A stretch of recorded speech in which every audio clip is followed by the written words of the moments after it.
Hey, step away from the car right now. Hands where I can see them. Officer, this is my car. I'm just trying to get it open. Sure it is. Turn around. Under arrest for grand theft. No. Officer Neil Prescott was sitting in his patrol car when he saw Reggie Lawson, a black man, walking confidently toward a Rolls-Royce Ghost on a Wednesday afternoon, and his racist brain immediately decided that what he was watching was a black man about to steal an expensive car. When Lawson reached the vehicle, instead of opening it right away, he struggled because his key fob battery had just died and the car wasn't responding. That was when Officer Neil Prescott stormed out of his vehicle with his hand already on his holster and arrested Lawson for attempted grand theft auto on his own car, dismissing Lawson's calm explanation that the vehicle was his and that his key fob battery had simply died. Prescott took Lawson to the station, ignored every request to check inside the car, where the registration and wallet sat proving Lawson owned it, booked him and locked him in a cell. When a fellow officer suggested verifying Lawson's story before it went further, Prescott went to the impound lot himself, opened the Rolls-Royce using police tools, found Lawson's wallet and registration proving ownership, and chose to hide them rather than admit he was wrong. But what Prescott didn't know was that his captain had arranged the entire situation as a controlled test after months of racial profiling complaints against him, and that a planted camera inside the car had captured his evidence tampering in perfect detail. Before we go further, what city or country are you watching from? Drop it in the comments. We love seeing where you're tuning in from. If you believe driving an expensive car while black isn't a crime and shouldn't be treated as suspicious, then like this video and subscribe. Reggie Lawson walked out of a 3-story office building in the financial district at 2:45 on a Wednesday afternoon, loosening the top button of his shirt as he stepped into the afternoon sun. At 39 years old, Lawson had spent 12 years on the police force, the last 4 working as an undercover detective in the 3rd District. He was dressed casually but neatly, clean dark jeans, a pressed button-down shirt with the sleeves rolled to his elbows, and fresh white sneakers. He looked like any other professional finishing up a midday meeting, which was exactly the point.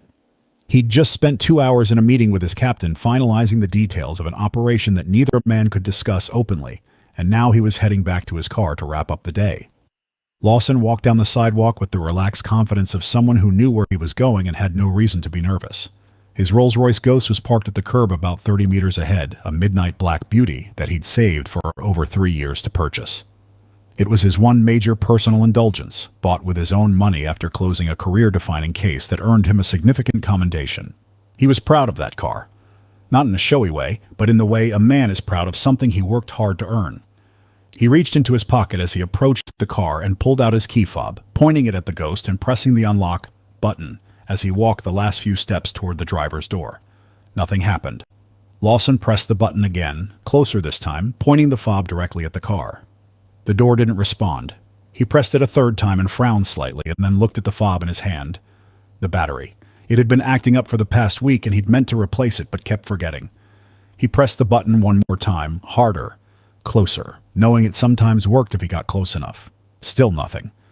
What Lawson didn't know was that 30 meters away, sitting in a patrol car on the opposite side of the street, Officer Neil Prescott had been watching him since he stepped off the curb from the office building. Prescott was a white officer in his mid-40s with 15 years on the force and a history of complaints that his supervisors had consistently failed to act on. He had a square jaw, close-cropped gray hair, and the kind of absolute certainty in his own judgment that comes from spending 15 years never being seriously held accountable for anything. The moment Prescott saw Lawson, a black man walking with purpose toward a Rolls-Royce Ghost, his eyes narrowed. He sat up straighter in his seat, his coffee forgotten in the cup holder beside him. In Prescott's 15 years of policing, his racist worldview had calcified it to something he considered instinct. He called it reading the street. What it actually was racial profiling dressed up in professional language. And right now, every alarm in his prejudiced mind was firing. Prescott watched Lawson reach the car and press the key fob. Watch the car not respond. Watch Lawson press it again and again. And what Prescott saw was not a man frustrated by a dead battery. What Prescott saw was a black man failing to break into an expensive car. His mind had already written the story before a single fact had been established. The conclusion came first. A black man trying to steal a Rolls-Royce. Everything else was just detail. Prescott put his coffee down, opened his patrol car door, and stepped out onto the street. His right hand dropped to his holster as he crossed the road with long, deliberate strides. Lawson had his back turned, still working the key fob, pressing it from different angles, trying to coax enough power from the dying battery to unlock the door. "Step away from the vehicle," Prescott's voice cut through the afternoon air like a blade. "Step away right now. Hands where I can see them." Lawson spun around and immediately saw the officer with his hand on his holster, face rigid with authority, walking toward him like he'd already made every decision that needed to be made. Lawson's detective brain processed the situation in about 2 seconds flat. He knew exactly what was happening and exactly why. He raised both hands slowly, his key fob visible in his right hand, and kept his voice completely calm. "Officer, there's no problem here. This is my car. My key fob battery just died. That's all this is." Prescott didn't slow down. "Sure it is. You got ID?" "My ID is in my wallet, which is inside the car," Lawson said, his voice measured and clear. "If you let me get into the car, I can show you everything. My wallet, my driver's license, and the registration. This car belongs to me." Prescott stopped about 4 feet away and looked at Lawson the way a man looks at something he's already decided is worthless. "You're telling me your ID is inside the car you were just trying to break into?" "I wasn't breaking in," Lawson said, keeping every trace of frustration out of his voice. "I was trying to unlock my own car with my key fob. The battery is dead. That's the only issue here. Everything that proves this car is mine is sitting right inside it." Prescott's expression didn't shift by a single degree. "And I'm supposed to believe a black man owns a Rolls-Royce Ghost." He said it flatly, not even as a question, just as a statement of what he considered to be obvious absurdity. Lawson looked at him steadily. "Yes, because I do. And I'm telling you, if you check inside that car, everything you need to confirm that is right there." "What I see," Prescott said, moving his hand from his holster to his handcuffs, "is a black man who was caught trying to break into an expensive vehicle in front of a police officer. That's attempted grand theft auto. Turn around." "Officer, please listen to me," Lawson said, keeping his hands raised. "I'm telling you that this car belongs to me. I have proof. It is right inside that vehicle. All you have to do is check." "Turn around," Prescott repeated, his voice carrying the finality of someone who has already stopped listening. Lawson took a slow breath and turned around. The handcuffs clicked onto his wrists, tighter than necessary, and Prescott began walking him toward the patrol car, one hand gripping Lawson's arm with more force than the situation remotely called for. "I can tell you exactly what's in that car," Lawson said as Prescott put a hand on his head and pushed him into the back seat. "My wallet is in the center console. My registration is in the glove compartment. My name is on both of them. This is a mistake." Prescott closed the door without responding and walked back to the Rolls-Royce, looked at it for a moment, then called in the vehicle to be towed to the impound lot before getting back into his patrol car. At the station, Lawson was processed with the same efficiency as any other arrest, fingerprinted, photographed, stripped of his personal belongings, which in this case amounted to his phone, his keys, and the dead key fob. He was taken to a holding cell and the door was locked behind him. Lawson sat on the metal bench and looked at the ceiling. He was a detective. He knew how this worked. He knew that staying calm and consistent was the only way through this. He'd been telling the truth since the moment Prescott approached him, and he would keep telling it until someone listened. For the next hour, nobody listened. Prescott moved through the station with the energy of someone who'd made a good arrest and knew it. He filed his initial report, described the encounter, and logged Lawson as a suspect in attempted grand theft auto. Then a fellow officer named Danny Walsh, who had overheard parts of the story while Prescott was processing Lawson, approached the desk with a careful expression. Walsh was younger than Prescott, mid-30s, and had learned to choose his words carefully when dealing with his senior colleague. "Neil," Walsh said, "that guy in holding. He kept saying his registration is in the car. The car's at impound now. It might be worth running the plates or checking inside before we go much further with this." Prescott looked at Walsh with the patient contempt of someone who considers themselves superior. "Walsh, I arrested that man in the act. I watched him trying to break in. I don't need to check the car to know what I saw." "I know, but—" "I know a criminal when I see one," Prescott said, cutting him off. "And what I saw was a criminal. The car is evidence. We'll process it properly." Walsh opened his mouth, then closed it. He'd pushed as far as he was willing to push against a 15-year veteran. He went back to his desk. Prescott sat back in his chair for a moment, then stood up.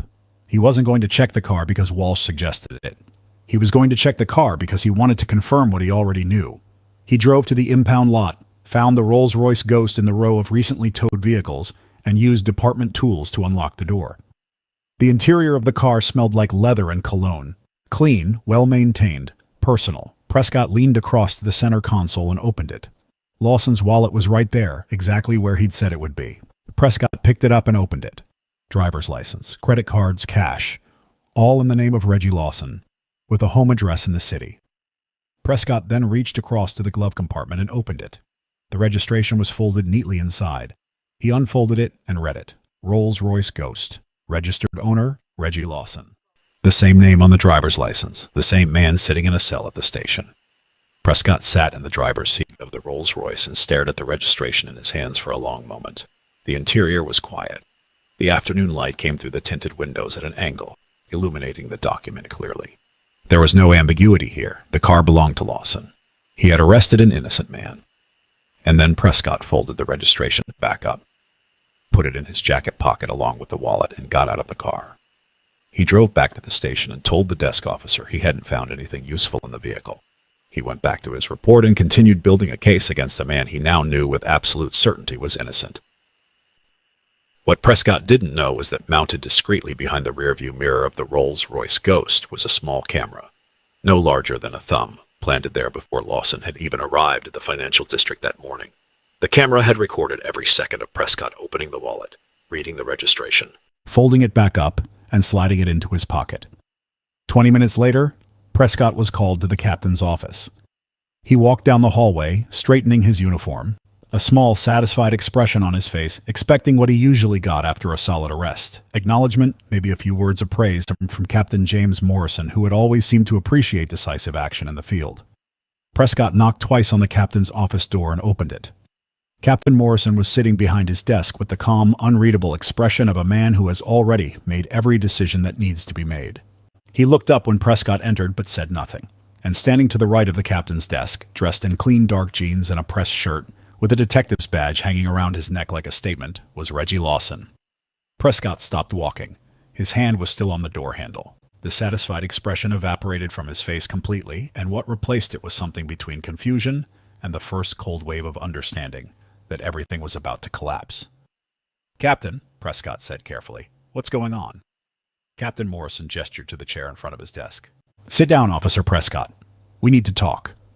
Prescott sat down slowly in the chair in front of Captain Morrison's desk, his eyes moving between the captain and Reggie Lawson, trying to make sense of what he was seeing. Lawson stood to the right of the desk, looking completely composed, his detective's badge hanging clearly around his neck, his expression showing nothing but calm certainty. The same man Prescott had handcuffed at a Rolls-Royce 3 hours ago was now standing in his captain's office as a free man with a badge. Captain Morrison leaned forward and clasped his hands on the desk. "Officer Prescott, I want you to meet Detective Reggie Lawson from the 3rd District. He's been working with me directly for the past 2 weeks." Prescott's jaw tightened, but he said nothing yet. His mind was racing through every possible exit from this situation and finding none. "For the past several months," Morrison continued, his voice calm and deliberate, "I have been receiving complaints from residents in your patrol area. Multiple complaints, all of them saying the same thing, that you have been stopping, detaining, and harassing black residents without cause. I needed to know if those complaints were true, so I asked Detective Lawson to help me find out." Prescott shifted in his chair. "Captain, with respect, that man was trying to break into a vehicle. I witnessed it myself. I made a legitimate arrest based on what I observed." Morrison looked at him steadily. "You watched a man try to unlock his own car with a key fob whose battery had died, and you concluded he was stealing it." "He was acting suspicious," Prescott said. "A black man approaching a Rolls-Royce, struggling to get in." "A man," Morrison interrupted firmly. "A man approaching his own car. The color of his skin is not probable cause, Officer Prescott. But let's move past the arrest because that's not actually the worst thing you did today." Prescott went very still. Morrison continued. "After you booked Detective Lawson and threw him in a cell, you went to the impound lot to check the vehicle. Isn't that right?" "I checked the car," Prescott said carefully. "I didn't find anything relevant to confirm his story." Lawson spoke for the first time since Prescott had entered the room. His voice was quiet and even. "You found my wallet in the center console. You found my registration in the glove compartment. You read both of them. You sat in the driver's seat of my car holding proof that I owned it, and then you put everything in your jacket pocket and drove back here and told your colleagues you found nothing."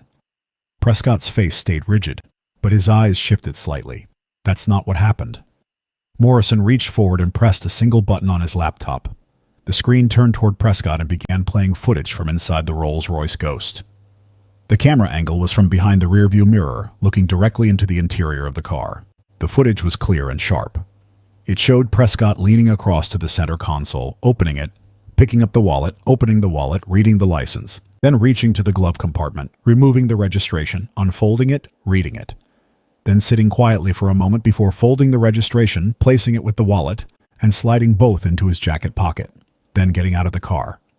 The office was completely silent as the footage played. Prescott watched himself on the screen and said nothing because there was nothing left to say. Morrison closed the laptop. That camera was planted inside the vehicle before Detective Lawson arrived at the financial district this morning. We recorded everything. Morrison's voice dropped to something colder. You didn't make a mistake today, Officer Prescott.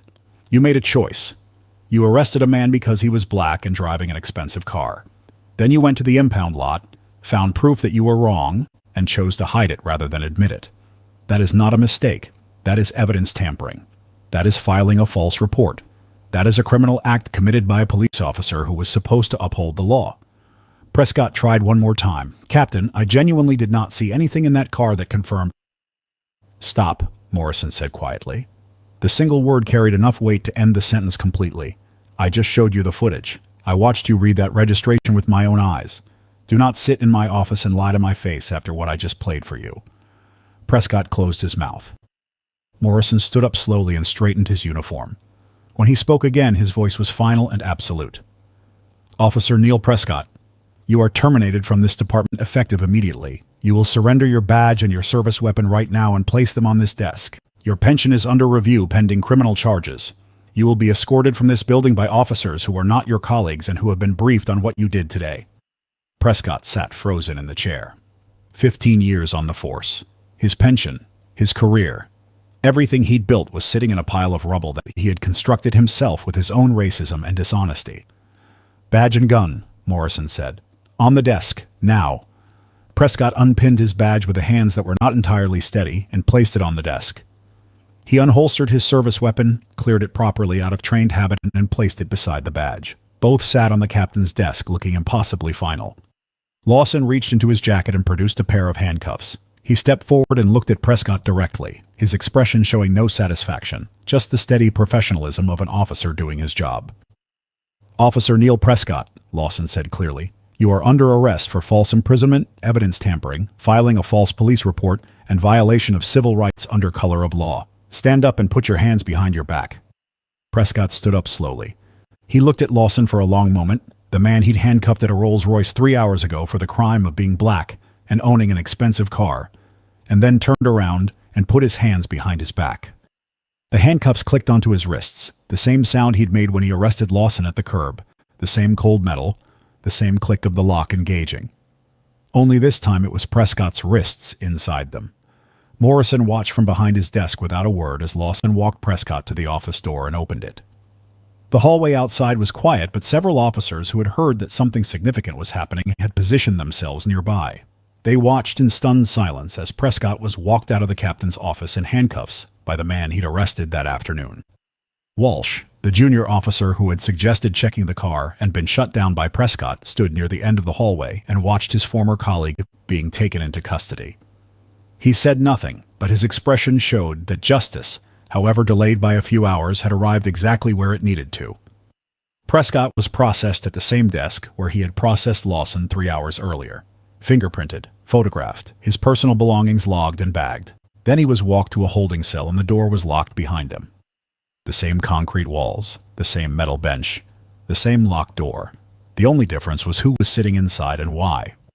The story broke publicly within 24 hours and hit like a wrecking ball. A police officer arrested a black detective for stealing his own Rolls-Royce, went to the impound lot and found proof the car belonged to him, hid the evidence, lied to his captain, and was then arrested himself by the same detective he'd wrongfully jailed. The combination of those facts alone made the story explosive, but what came next made it devastating. Captain Morrison held a press conference the following morning and released a carefully measured statement confirming the details of the operation and Prescott's termination and arrest. He was deliberate and precise, saying only what was confirmed and nothing beyond it. But the footage from inside the Rolls-Royce Ghost was subpoenaed as part of the criminal case, and within days it leaked to the media. The footage went everywhere. Every major news network played it. The clip of Prescott sitting in the driver's seat of Lawson's car, reading the registration, folding it back up, and sliding it into his jacket pocket became one of the most viewed pieces of police misconduct footage in the country's recent history. People watched it and watched it again because it showed something beyond racial profiling. It showed a police officer making a cold, deliberate decision to cover up his own racism rather than admit he was wrong. It was 47 seconds of footage that destroyed every possible defense Prescott could have offered.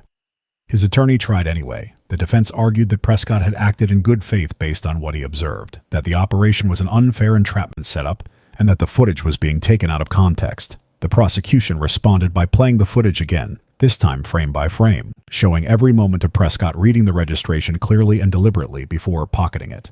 There was no context that changed what the footage showed. A man read a document that proved he was wrong and chose to hide it.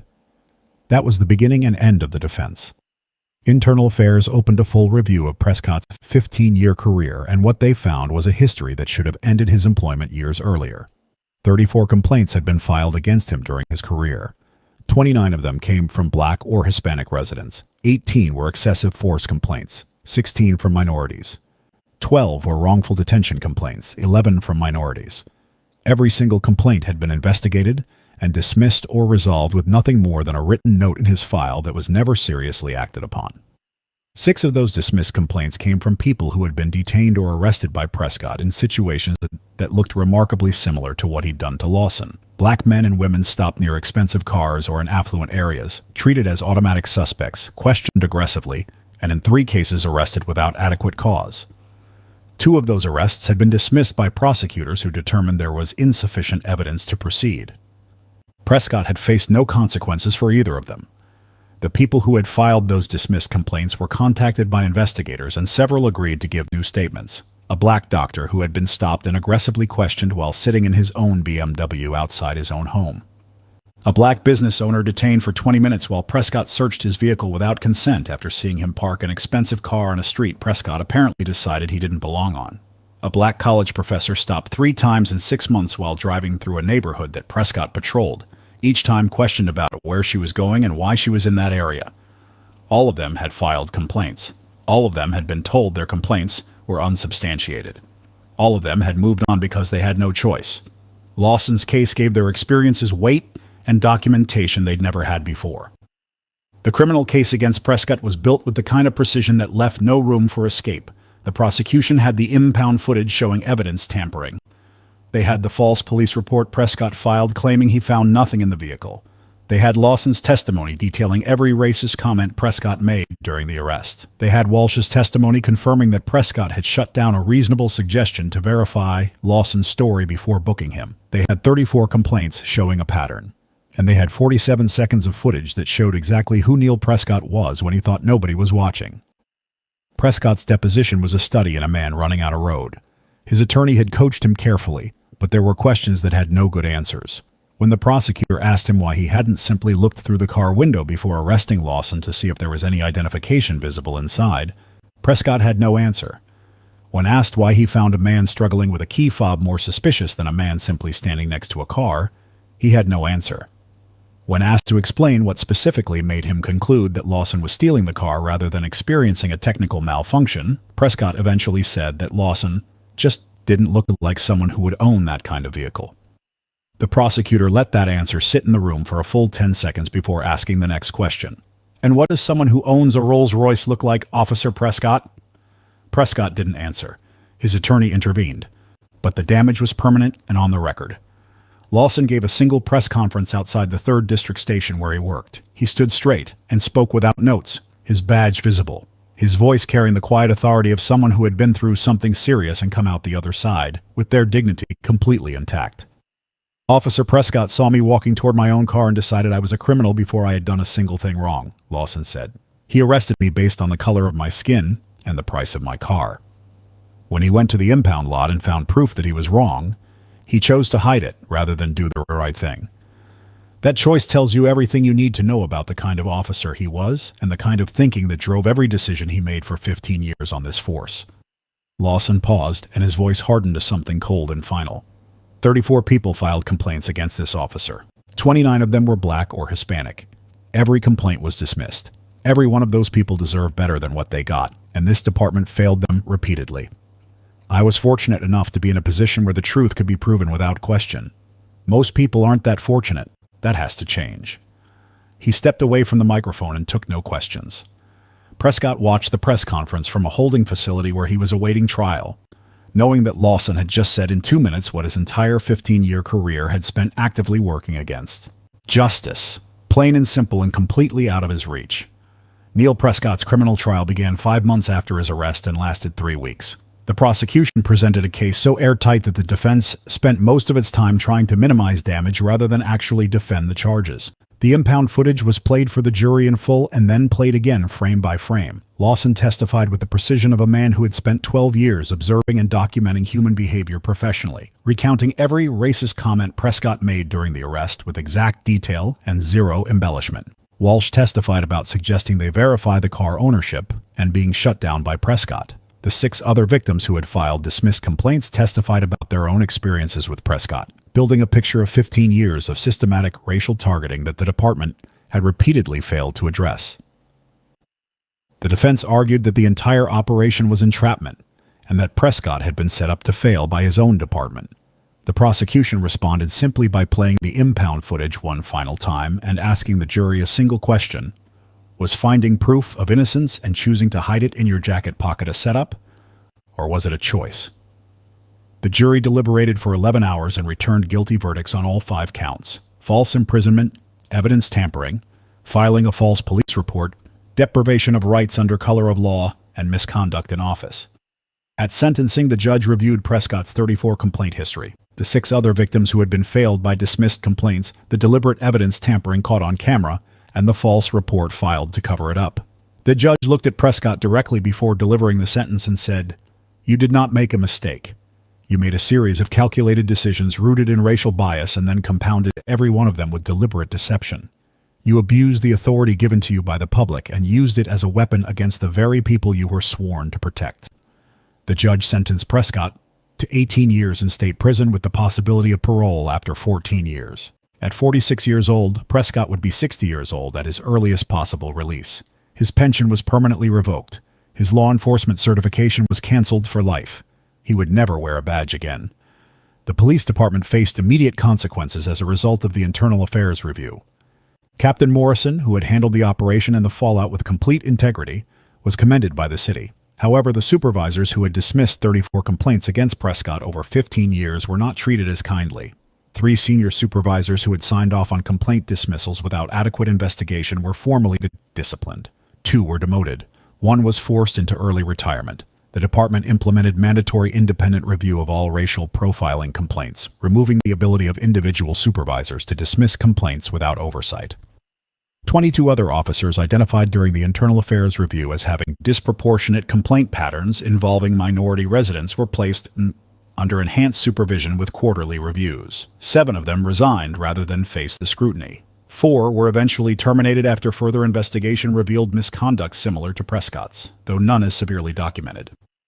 Officer Danny Walsh, who had tried to stop the wrongful arrest by suggesting they check the car, received a formal commendation for professional conduct and sound judgment. He was promoted to senior officer and later became part of a newly formed community relations unit designed to rebuild trust between the department and the minority communities that had been failed for years.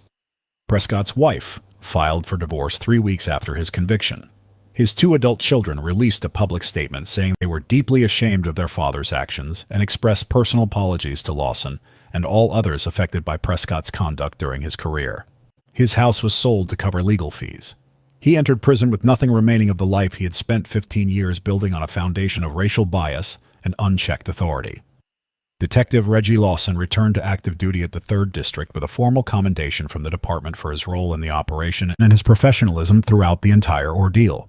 He was promoted to senior detective within 8 months, the promotion he had already been in line for before the operation. He used a portion of a civil settlement reached with the city, which acknowledged the department's failure to act on prior complaints against Prescott, to establish a legal defense fund for victims of police misconduct who couldn't afford proper representation. The fund helped 41 people in its first 2 years, including several of the individuals who had filed dismissed complaints against Prescott and had never received justice or even acknowledgement that they had been wronged. Lawson worked with civil rights attorneys to reopen 3 of the cases where people had been wrongfully arrested by Prescott, and 2 of those individuals received formal apologies and financial settlements from the city. The impound footage became required viewing in police academies across 3 states, used specifically to train new officers on the difference between honest mistakes made under pressure and deliberate choices made to protect personal pride over professional integrity. The 47 seconds of Prescott reading the registration and pocketing it became a permanent fixture in discussions about how racial bias corrupts judgment at every stage of policing, not just in the initial encounter but in every decision that follows. 5 years after his arrest, Reggie Lawson was promoted to lieutenant detective, heading his own unit focused on complex undercover operations. His Rolls-Royce Ghost returned from the impound lot with a full departmental apology, sat in his driveway every morning as a reminder of a Wednesday afternoon when a dead key fob battery and one racist officer's assumptions had set in motion a chain of events that changed an entire police department.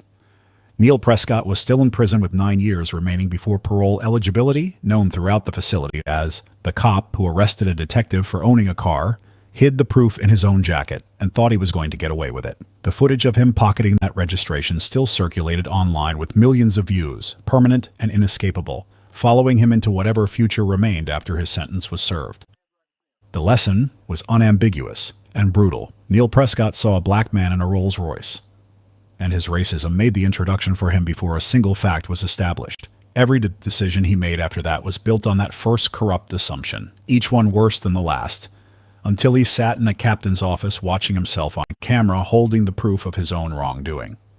He had 18 years to think about the moment he chose to fold that registration and slide it into his pocket, instead of doing what every standard of law enforcement demanded. Justice, when it came completely and without mercy. If this story proved to you that racial bias in policing destroys everyone it touches, including the officer who practices it, share it with someone who needs to understand that racism is not just morally wrong, it is professionally fatal and legally catastrophic. What reforms would ensure that 34 complaints are never dismissed without proper investigation again? Drop your answers in the comments. And if you believe that owning an expensive car while black should never be treated as evidence of a crime, subscribe. We are bringing you more stories where accountability arrives exactly where it is needed, and racism costs everything it deserves to cost.